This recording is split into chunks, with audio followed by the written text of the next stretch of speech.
Greetings to you, Eurovision fans. We're in the final now, so we're going to predict to you, try to predict how well the automatic finalists are going to do. So I guess our opinion doesn't really matter. I don't know, nobody seems to predict Eurovision results correctly. I have not seen that person, but maybe we will be the first ones. Maybe. We'll see. Okay, so the final of Eurovision 2012 is going to be to open with the United Kingdom, and we have a legendary singer, Engelbert Humperdinck, with the song "Love Will Set You Free." And if you love someone, follow your heart, 'cause love comes once if you're lucky enough. Though I'll miss you forever, the hurt will run deep, love will set you free.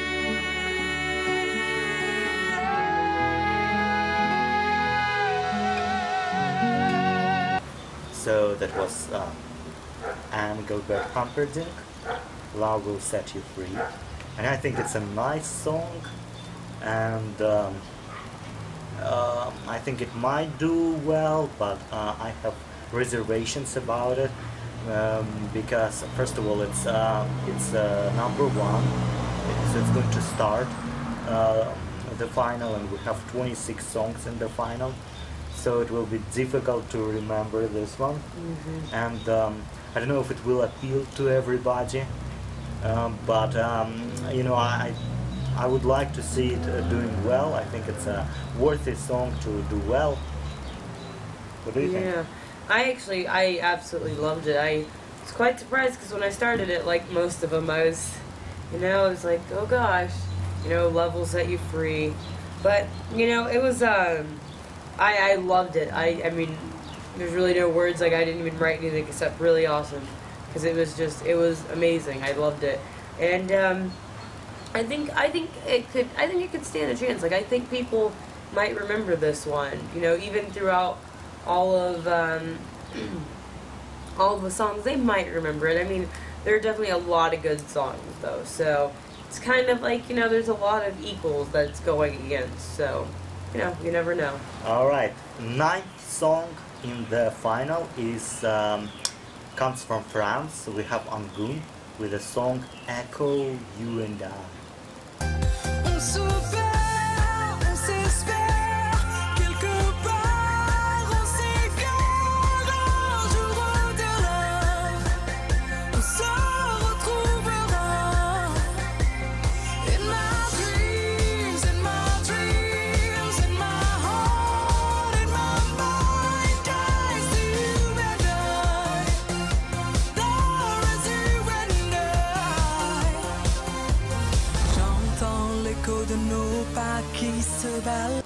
So that was Angoon, Echo, and I personally really liked it. And this song, it kind of flies under the radar for many people. They don't really see it as a contender. I don't know if it's a contender, but I personally liked it. I think it's kind of interesting, like out of the left field kind of song, and I think many people will enjoy it. And how well it will do, I don't know, but it deserves to do well, I think. Yeah, I agree. I was I thought it was really futuristic sounding, and it was kind of like when it came on, it was like, nothing I'd heard during this whole contest. So, I think it has a chance just because it's different. It's like memorable. Whereas a lot of the really good songs are kind of, there's another song of the same genre that's like, pretty equal with it. But I think this song was it makes you want to dance. It, like, I'm sure if you know French, it's like really catchy and you start singing the words. But I thought it was really good, so I think it will go far. Followed by France, we have Italy. Nina Zilli with the song L'amore femmina, which means love is female. L'amore femmina, se non riceve non si dà. Non riceve non si dà. This is the mouse you left, I'm out of love and it's a fact. Show your smile, you have to go. You're an independent woman after all. Out of love, must have sent from up above. La la la la la la la. La la la la la. So that was Nina Zilli, Italy, L'amore femmina, and I think it's a very strong song, one of the best ones this year, and it's a contender to win, I think. The only thing that works against it is the draw. It's still a bit too early. It's number 10, so there will be 16 songs after Italy. So if there will be no other contenders, no other strong songs after her, which is unlikely, Italy might take the top honors. But in either case, I think it definitely deserves to win, and it's in with a chance. And also, it's kind of interesting. L'amore femmina means love is female. Out of love. That's the title of the song. And if it means logically, you can also sing out of female, right? Because love is female. Out of love. Oh, I see. Right? Oh, nice. You're good.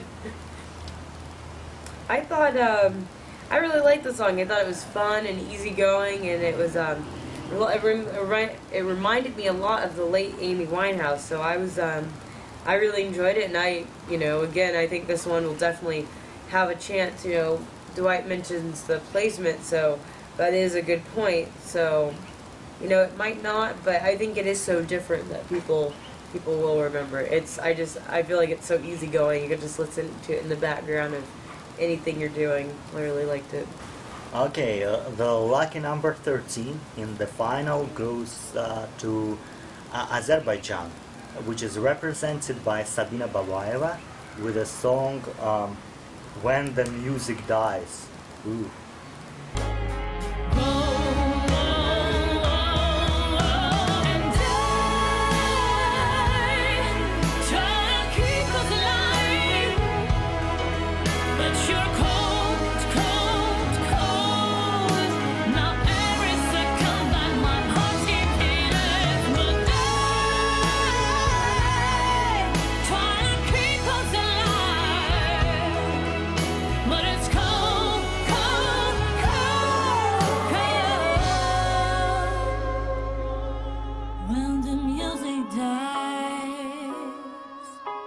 So that was Azerbaijan, and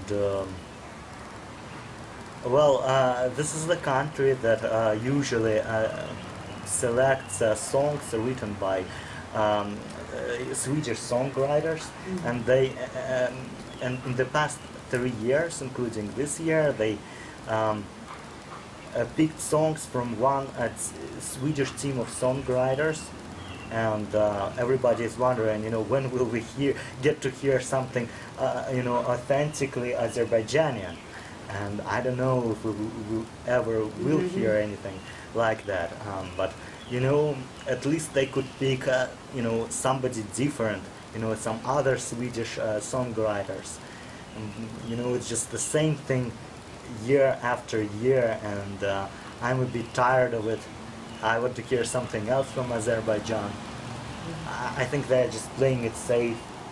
They usually have good results with songs like that, and they decided that just to play it safe, and they're afraid that if they send something authentic, maybe it will not be appreciated, and they will feel bad.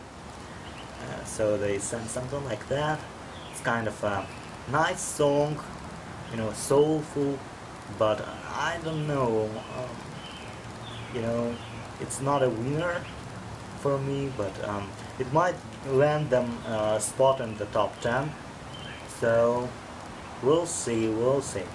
It's not going to be Baku 2013 again, I think. Yeah. I thought it was really soulful as well. Really hopeful, but just too slow, too depressing sounding. It was beautiful and it was very varied in the sound, but yeah, they could do better, so maybe next year. So number 19, we have Spain, and from Spain we have Pastora Soler with the song Quédate conmigo. Si no supe amarte, amor,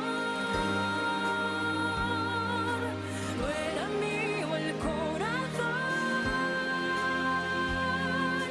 Quédate conmigo, si no estás no sale el sol. So that was Spain, and apparently some people think it's a favorite to win. I don't know. I disagree completely. I think it's one of the most boring songs this year. It kind of reminded me of Albanian song, but if Albanian song is dramatic and has some kind of some feel to it, this one just seems very bland, and I personally don't see it doing well, despite Pastora's good vocal ability, and it has a pretty good draw close to the end, but I don't think it's Spain's year. Yeah, I definitely agree. Very, very boring. Completely unforgettable. Beautiful, but she sings well. That's great. The song was incredibly boring, and I'm thinking, maybe if I spoke Spanish, maybe if I understood what she was saying, but that's not even true, because many of the other, countries, France in particular, who I very much enjoyed, it was in a language that I don't speak, and I still quite enjoyed it, so that's not the reason. It was a boring song, so sorry, Spain. Yeah, you can't hide the boredom behind the language. Yeah. Okay, and the last song in the Eurovision 2012. Can you believe it's the last one? I know, that's what I was Yes. saying. Wow. Number 20 in the final, we have Roman Lob from Germany with the song Standing Still. But I'm standing still, I'm standing still as you leave me now. I'm standing still as you're walking out. Yeah, I'm just standing still.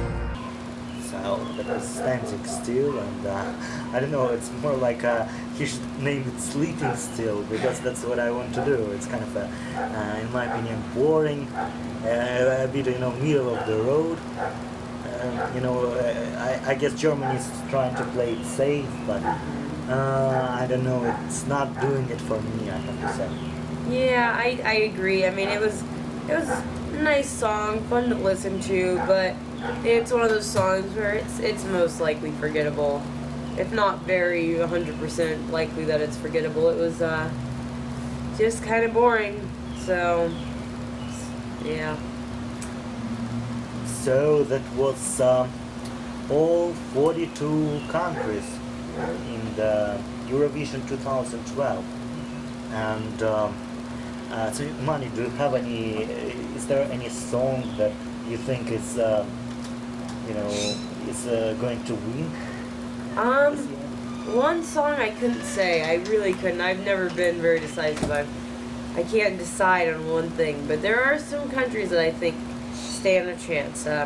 Russia for sure, Portugal, Sweden, Ukraine, Turkey, France, and the UK. I know I'm missing some from the first semifinals, but these are the ones I'm really feeling for now. And no, not one particular song. What about you? You narrowed it down? I think this year so far I can trust what the bookmakers say, and I think it will be Sweden. It has something to it. It's not really a sing-along type of song, but last year it was won by a ballad, also not really a sing-along type of song. So maybe this year it will be a dance number, and I think it might it might be Stockholm 2013. And but there are other songs that I think are with a chance, like Russia. Although I don't know, it's mostly the charm of performers. I personally like the song a lot. It's actually my favorite this year. But I don't know if many others will agree with me. It might not, grandmothers may not appeal to everybody, and but I wouldn't rule out Russia.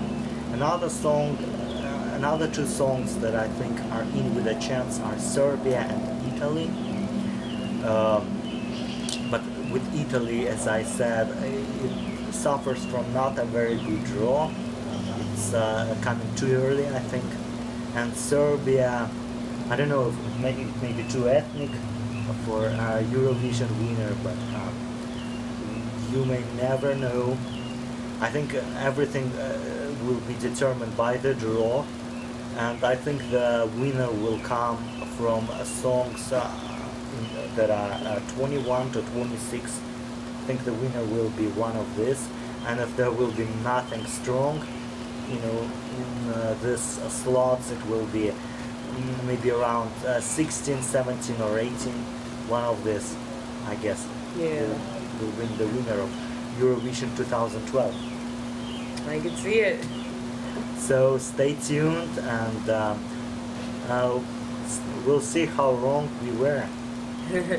Have a great day, Thanks for Eurovision watching. fans. Oh, thanks for watching.